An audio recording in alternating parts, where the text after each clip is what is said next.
and this is the Tier 8 Premium Soviet Cruiser, Mikhail Kutuzov. It has 12 main guns, 12 secondary guns, 44 AA guns, 10 torpedoes, a top speed of 33 knots, total hull 40,700. For my modules, reduce crit chance on main battery, increase main battery accuracy, reduce flood and fire chance, faster rudder shift, and concealment. For my commander, situation awareness, faster turret traverse, superintendent, advanced firing training, and concealment. We are on the map Trap, and the Mikhail Kutuzov just became available on the North American cluster, and what do I see in my email box? Someone has gifted me this ship. Thank you, Simon, or Scooby1066, for gifting the ship. I really appreciate this. This is far more than I would ever expect out of anyone. I'm just thankful that there are people who enjoy my content. I have no expectation of how YouTube should actually work. I've heard horror stories, but so far everyone has been super nice, and I really appreciate it. So, we have to go to A because we spawn on the far left flank. It's the closest objective. I would be a hypocrite if I didn't go to the closest objective to help my team succeed. There are no enemy destroyers, so I should be able to spot anyone who's headed towards me. The Mikhail Kutuzov's detection is pretty crappy. It's something like 14.5 base. I'm running with both the concealment module and the concealment skill, so it's down to somewhere around 11.5, but that's still really long. It does come with smoke, but I haven't really had a lot of success with smoke. It's really big, it's really hard to use. It's more utility to help other teammates, and look how long fire is going to last on this ship too. It's very dangerous. I would highly recommend you run with premium damage control. It's just necessary. It's one of these ships where it's very vulnerable to enemy fire, as you can see. We ran into a hornet's nest, right? There's too many enemies. We were firing AP, hoping for a citadel, but we just didn't get it. This guy's propulsion was knocked out. Most likely he's going to use damage control. I used my damage control. My smoke's out. Obviously I'm spotted. It's just a really tough ship to use. Her rudder shift is amazing. It's probably one of the fastest cruiser rudder shifts in the game. It's down to 5.6 with rudder shift improvement. It starts at something like 6.2, 6.4. It's really amazing. That's just communicating that this ship requires that the user be sailing like a destroyer. You're looking to maneuver whenever the enemy is firing on your position, and obviously, you don't want to engage multiple ships. You need to go 1v1, you need to eliminate easy targets. There are no destroyers, so those are out of the way. I have to find enemy cruisers that are willing to show their sides, and also that are within a reasonable range to hit. The velocity on the shells isn't quite as good as the Mogami. It's not as bad as the Cleveland, but it isn't as good as the Mogami, so it's a little bit harder to hit an extremely far shot. This Cleveland, only 12 kilometers out, I should be able to hit this target. And I fire, of course, all guns. Now, the turret rotation is a little bit better than the Mogami, so you can kind of see the picture that they're trying to portray. They want a ship with a fast rudder shift, a faster turret traverse, and a little bit squishier. Yes, I know, squishier than the Mogami. It feels squishier than the Mogami. You need to avoid fire, you need to be actively maneuvering based on incoming rounds, and you need to try and limit the number of threats that could engage your ship. Obviously, I overextended into A, hoping we could capture it. The enemy chose to capture A and B. Looks like they sent some token ship to capture C. They have a huge advantage over us right now. So I'm looking at this hipper. Is it really worth it to engage him? No, it isn't. I would rather stay in stealth. The friendly Mayhan is in a lot of trouble. He's almost in a sandwich scenario. He needs to bail out if he has any hope of survival. It's not looking good, though. They have C, they're working on B, and they're going to have A. There's just no way we can fight them at A. Now, this New Orleans appears to be setting up a broadside scenario. So we fire HE, and then we swap to AP. We're able to do a little bit of damage. 3,600. I definitely noticed that this HE gives up a little bit compared to the Mogami, but the AP feels a little bit better. It feels closer to a German ship in that regard, and we're able to do a little bit of damage. No citadel, that's really what I want. Oh no, enemy North Carolina still continuing to fire on our position. We have to maneuver. We can't afford to take damage. Oh no, a Citadel, 8K, just like that. And this is bad. This is really bad. Look at all the ships out there. Whew. Look, it's a communist owl. I've never seen one of those. I just love some of these names. But yeah, this is obviously drop off the radar, give ground. This is just, what else could go wrong, right? We've lost the friendly destroyer. We have no destroyers on our team, so the only advantage that we had is gone. And yeah, we don't have any capture points. We don't have anything. We have a squad that looks like they're going towards sea, but everyone on this side is running for cover. Every man for himself sort of scenario, right? It's like, I'm trying to look for a target. Any target that I can exploit. Are they showing their side? Yeah, this Cleveland could be a target. That cruiser is so dead. He's way too far forward. Now it's going to be a dead cruiser, okay? We fired on the Cleveland. He changed his angle slightly. We hit the superstructure, ricochet, very minimal damage, not ideal. AP is not the shell to use with any angling on the target. This Cleveland's doing a great job. He's maintaining a very harsh angle. He's basically looking right at my ship. We are sustaining a lot of fire from a lot of enemy ships, and I'm still sticking with AP. I still feel like that's the superior choice of ammo type for this ship. Obviously, HE's better, and I just give up. I switched to HE. Someone on the enemy team's like, hey, Notser. I'm sure he felt like, oh, the game's almost over, right? Yeah, the game's gonna end. We're set on fire. I have to use my damage control. Can't afford any fires at this point. I choose to pop my smoke. I'm trying to give myself a little bit of time. I have a friendly battleship right in front of me, New Mexico. He's pretty healthy, thankfully. And we have a friendly cruiser. That's it. We are against probably 8 enemy ships. It is not looking good. I had no hope. The only thing I'm trying to do is stall out this game. Friendlies have captured C. This Cleveland is starting to get a little bit lazy. I set him on fire once. He puts it out. His damage control immunity is gone. I set him on fire again. And now he's going to burn for a while. And I don't want to run into my ally, who has landed a huge shot on that Cleveland. It really helps when you have someone who has good skill in aiming their shots and very supportive. We get another fire, 2 fires. Okay, now we're in business. Let's just keep focusing this guy down. I don't want to get in the way. Everyone's trying to run as fast as they can. Remember, the U.S. battleship is very slow, 21 knots. So obviously he's going to give up ground. And it looks like the Cleveland, yes, the Cleveland burns down to my fire. First kill of the game. First kill in our comeback, right, guys? We are going, we lose the friendly cruiser. No. Don't lose hope, Notser. Never give up. Never surrender. So, what do we have to do? We have to continue to give ground. I'm just going to continue to fire on the enemy. I'm trying to avoid shots. Trying to assist my ally any way I can. I notice that the enemies are firing, so I'm going to try and reorient my position. Oh no, we took a 4K shot. We don't have much more health than this, people.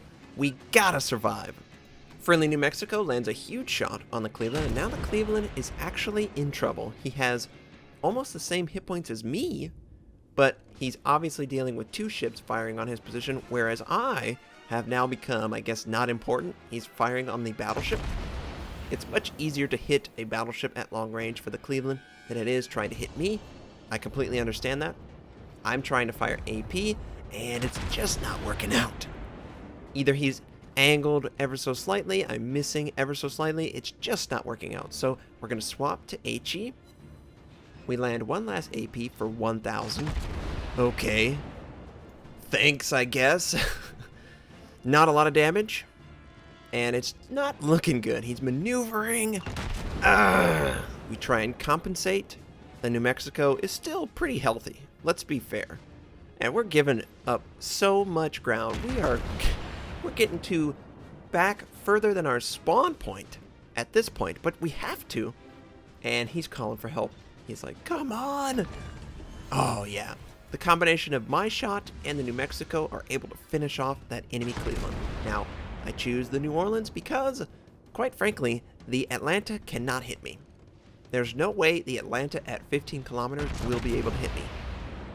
Even if he has advanced firing training, the velocity is so terrible that it's going to be a once-in-a-million shot in order to land at this kind of range. So, of course, the communist owl is the target.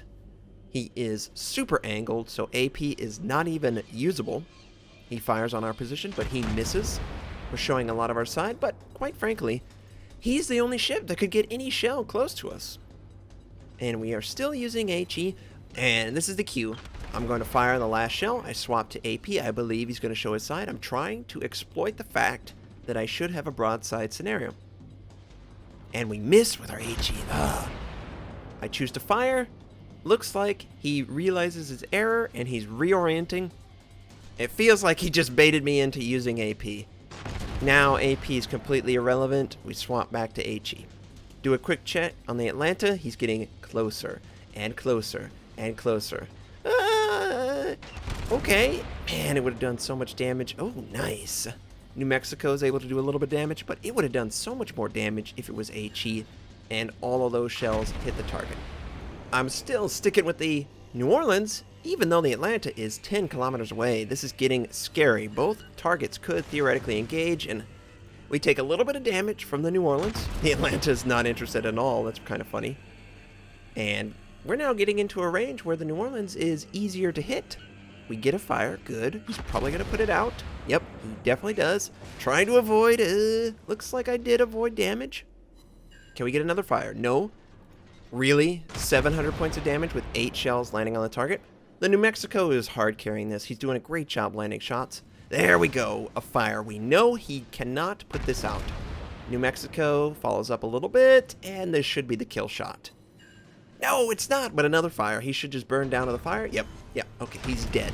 Now the Atlanta can be 100% our priority. We sustain 1k more from the New Orleans.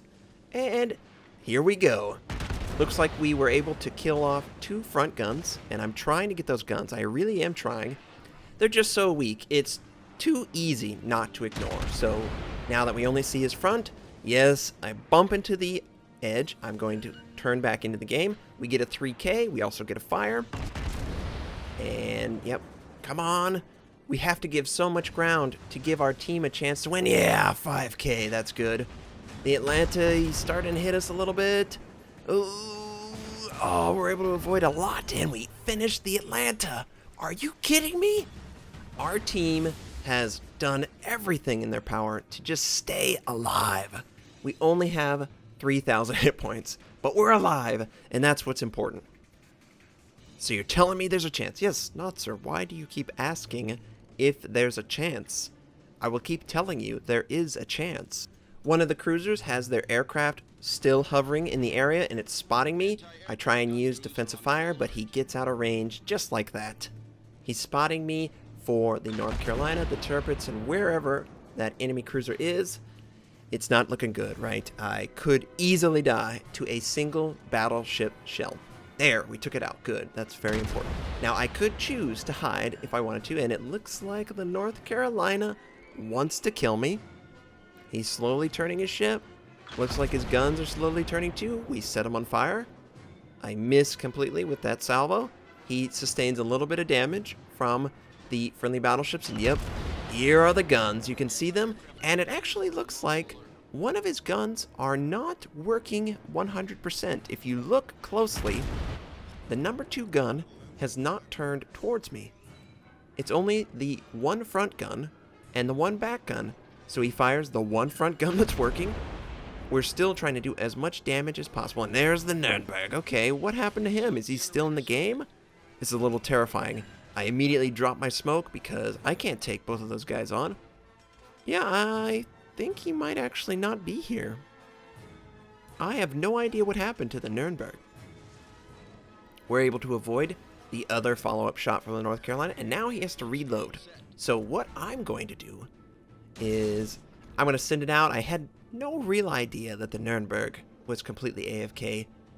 I thought he would continue moving forward, look to kill me. It's a natural choice, but it looks like he's not moving. So we fire on his position. We lead him a little bit too much. We should assume he's not moving. Friendly does a ton of damage to him. And I readjust my aim to exactly on his ship. And yeah, he's not moving. So he either crashed out, bailed out, felt like the game was already won. Either way, we are trying to help kill him. And I miss slightly. 300 hit points. Friendly is able to finish him off. And now it's just this North Carolina. I'm sure their team felt like they were going to win. I felt like they were going to win. I felt like the game was over. I was just trying to stall out. Maybe get a kill. But one kill can lead to another kill.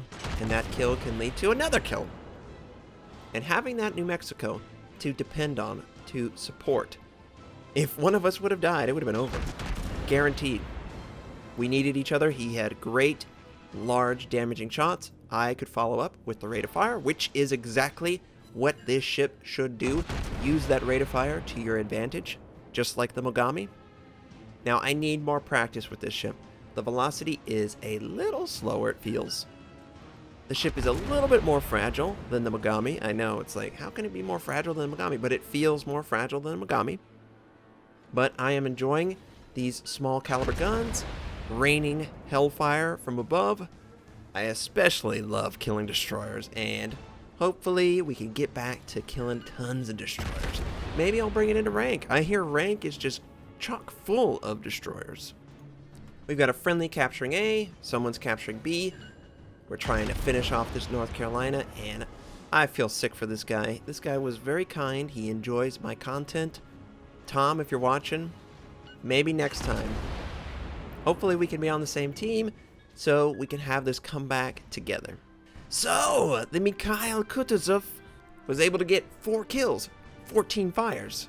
Yes, we only need probably 100 fires to go. Yeah, I know, I've been playing other ships, blah, blah, blah. I don't really need it right now. I'm working 1,826 base XP. That Turpitz did a hard carry. Everyone on our team who survived is near the top. Good for them. And I did somewhere in the realm of 95,000 points of damage. I hope you enjoyed this game. I hope to have more of the Mikhail. And hopefully I'll be better at shooting. Man, I felt like a noob on some of those shots. Just gotta get better. I hope you enjoyed this comeback. It was one of those games where it's like, yes, we did it. I hope you have a fantastic day, and I'll catch you next time.